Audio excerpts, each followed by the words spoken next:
Une saga avec un film de guerre, un film sur la colonisation, un film sur la californisation et avec du kung-fu, qu'est-ce que vous voulez de plus?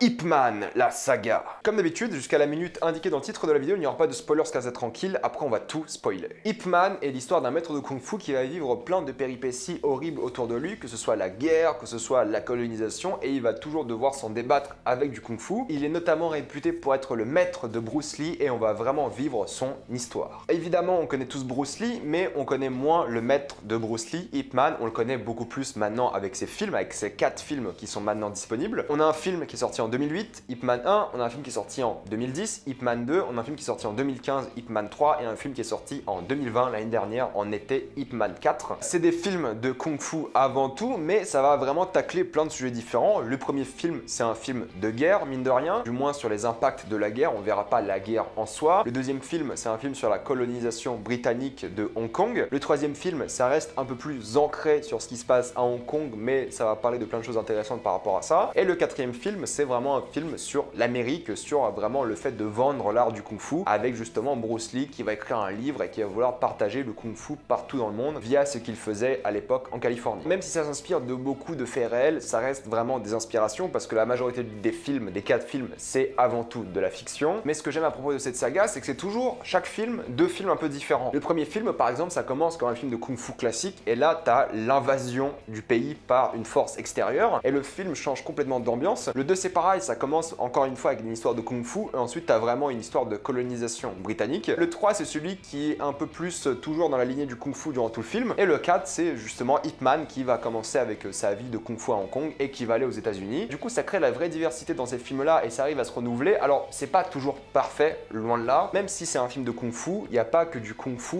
non-stop. Alors, pas du tout. Loin de là, il y a beaucoup de kung-fu évidemment, mais il y a aussi des histoires de personnages, des histoires un peu plus géopolitiques, comme je vous l'ai dit. Même si tous les problèmes sont résolus avec du kung-fu, il n'y a pas que du kung-fu. Ne vous attendez pas de l'action non-stop. Il y en a assez, c'est satisfaisant, mais il y a une vraie anticipation, un vrai build-up pour les combats de kung-fu. Et ce build-up là, il existe uniquement quand tu as une histoire derrière. Tu peux pas juste raconter une histoire de kung-fu comme ça et t'attendre à ce que les gens vont kiffer juste parce qu'il y a de l'action. Il faut des personnages, il faut des enjeux, il faut une ambiance et je trouve que Ip Man le fait très bien. Et le kung-fu est génial, c'est super divertissant, t'adores les chorégraphies, je trouve que c'est toujours bien mis en scène. Il est pas toujours le plus réaliste, surtout quand il y a des combats 1 versus 30 ou 40. Là, bon, c'est un peu surfait. C'est le problème des jeux vidéo, des fois où t'as un mec qui va attaquer à la fois, des fois 2, des fois 3, mais ils sont 30, tu as suffi de lui courir dessus et tu le bats, quoi. C'est pas compliqué. Mais là, c'est juste pas possible et du coup, ça fait un peu réaliste, ça fait un peu kitsch de ce point de vue-là. Mais les combats, mine de rien, si t'arrives à oublier ce côté vraiment purement réaliste, ils sont extrêmement divertissants. T'as plein de scènes de kung-fu extrêmement mémorables dans ces films. Ils sont tous divertissants et tu prends des petites claques à chaque fois par la mise en scène qui évolue au fur et à mesure. Je trouve qu'elle s'améliore de plus en plus. Au final, je trouve que le 4 a une mise en scène excellente. C'est peut-être les combats de kung-fu les moins intéressants, d'après moi en tout cas, mais vraiment la mise en scène est tellement divertissante qu'il y a du vrai punch à l'action, sans mauvais jeu de mots évidemment, et c'est extrêmement bien fait. Et ce que j'aime beaucoup par rapport à l'anticipation, c'est que tu sais que des combats vont arriver et t'attends que ça. Tu dis j'ai hâte que le prochain combat arrive, et le seul film qui fait pas trop ça d'après moi, c'est le 4, où je trouve que le vrai méchant du 4, il arrive un peu tard, et t'as pas cette anticipation comme dans les autres films. Dans tous les autres films,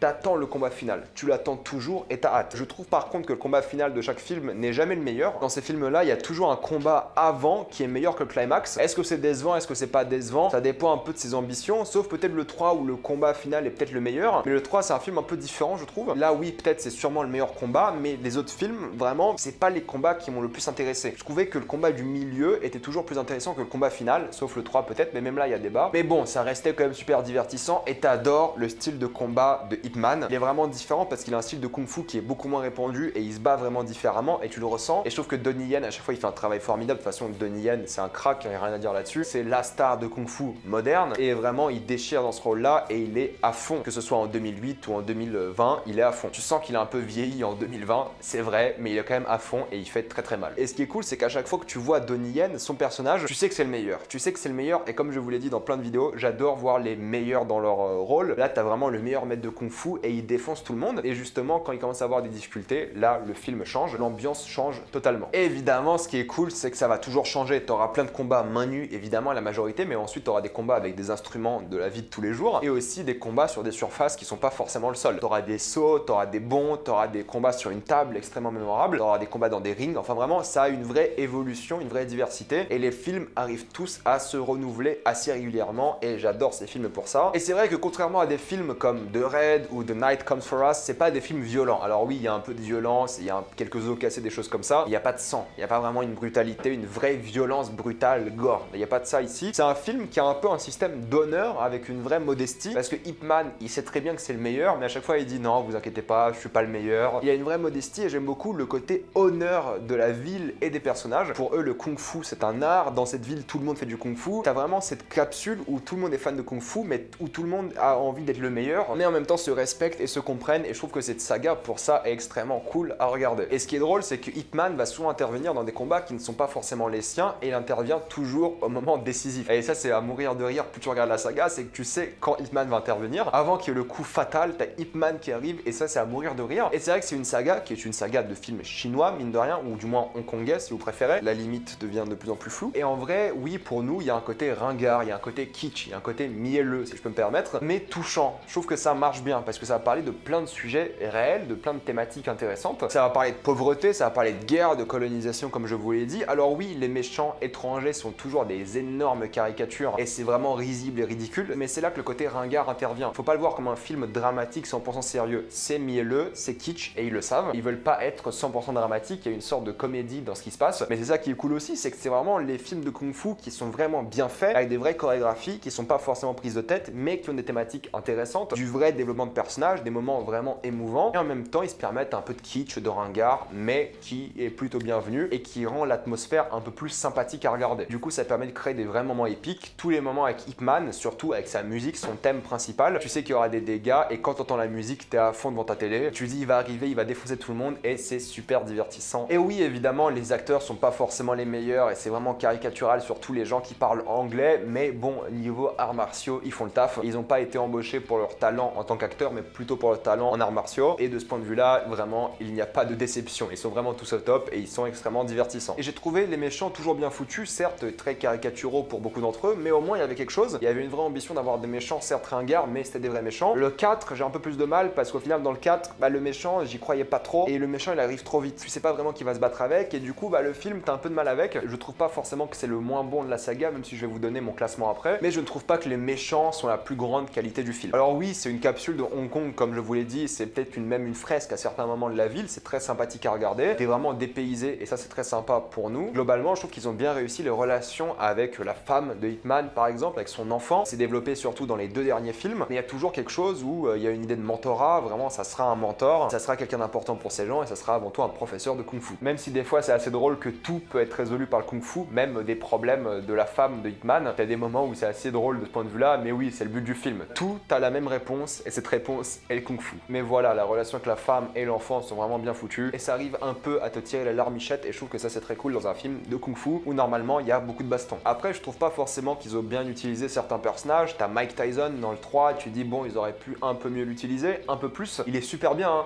mais t'en veux plus. Pareil pour Bruce Lee, je trouve que dans le 4, ils l'ont juste mis là pour peut-être essayer de vendre ce film à l'international, aux États-Unis, parce que le 4e film a lieu majoritairement aux États-Unis. J'avais plus cette impression qu'il y avait une volonté de plaire au public américain pour finir la saga. Du coup, t'as des moments avec Bruce Lee où tu dis, mais en vrai, en quoi ça sert à l'histoire, mis à part nous donner un combat avec un mec qui ressemble beaucoup à Bruce Lee. C'est sympa, il y a des combats très cool avec Bruce Lee, mais en vrai, tu dis, bon, quel intérêt réellement à l'histoire? Et t'es un peu déçu parce qu'ils introduisent vraiment Bruce Lee. Tu dis, cool, maintenant il va être vraiment présent dans le film, et pas du tout. Alors que Bruce Lee, on l'a introduit depuis le 2e film. Dans le 2e film, c'est un enfant et il parle à Ip Man, mais t'as jamais ces scènes entre eux, et c'est un peu dommage parce que tu sens pas vraiment qu'il y a une vraie relation de mentor. Et quand t'arrives dans le 4e film où Bruce Lee est censé vraiment représenter ce que Ip Man a voulu transférer, ce que Ip Man a voulu lui apprendre, ça tient pas debout parce que t'as jamais vu Ip Man et Bruce Lee s'entraîner ensemble. Et ça, c'est un peu décevant. Pour conclure, moi, c'est une saga que j'affectionne énormément. J'ai vraiment adoré la revoir vraiment ces dernières semaines. J'ai revu le 4 il y a une semaine et vraiment, c'est un super plaisir. Voilà, c'est super divertissant. C'est bien fait, c'est ringard, d'accord, mais voilà, il y a de l'émotion. émotions, il y a des moments vraiment cool et j'ai été plus que diverti devant tous ces films. Si je dois faire mon classement en commençant du moins bon au meilleur, je vais commencer avec le deuxième,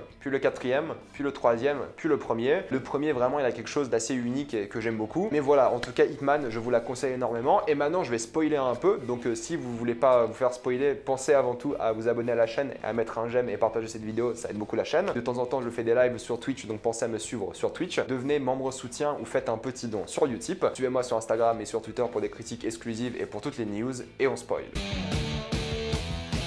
Pas beaucoup de choses à dire évidemment, juste pour parler du fait que j'aime beaucoup la relation entre Ip Man et sa femme, le fait qu'il n'aille pas défendre le maître du kung-fu de la ville et qu'il préfère aller danser avec sa femme parce qu'il sait que sa femme va mourir. Au début je pensais que le troisième film allait être le film le moins intéressant, mais ils ont vraiment joué à fond la case avec la femme, ils se sont vraiment intéressés à fond sur ça, j'ai trouvé ça vraiment bien et divertissant et vraiment assez émouvant parce que c'est dur pour lui de dire au revoir à sa femme, elle est là depuis le début, il y a une vraie émotion et je trouvais ça très cool. Et évidemment le combat final du 3 est caliente. Dans le premier film, la scène qui m'a le plus marqué, c'est évidemment la scène de Ip Man contre tout le monde. Quand il se bat contre ses 10 disciples, alors là c'est extrêmement divertissant parce que tu ressens la haine, il casse des os, il fait mal, c'est extrêmement jouissif, tu vois la haine en lui. C'est pour moi l'une des meilleures scènes, si c'est pas la meilleure scène de toute la saga. Dans le deuxième film, j'aime beaucoup la caricature du Britannique boxeur qui se bat contre Ip Man, mais bon c'est trop caricatural, c'est vraiment le Britannique qui est plus fort que tout le monde mais en même temps il respecte pas les règles, ou du moins il adapte les règles pour que l'autre soit handicapé. C'est pour moi le moins bon film en vrai, je trouve ça un peu facile mais j'ai quand même passé un super moment devant. Et avant qu'il y ait cette histoire de colonisation, il y avait une histoire de kung-fu assez sympathique. Et dans le troisième film aussi, il faut parler du combat avec Mike Tyson. Alors oui, il est très court, je trouve, c'est un peu le but,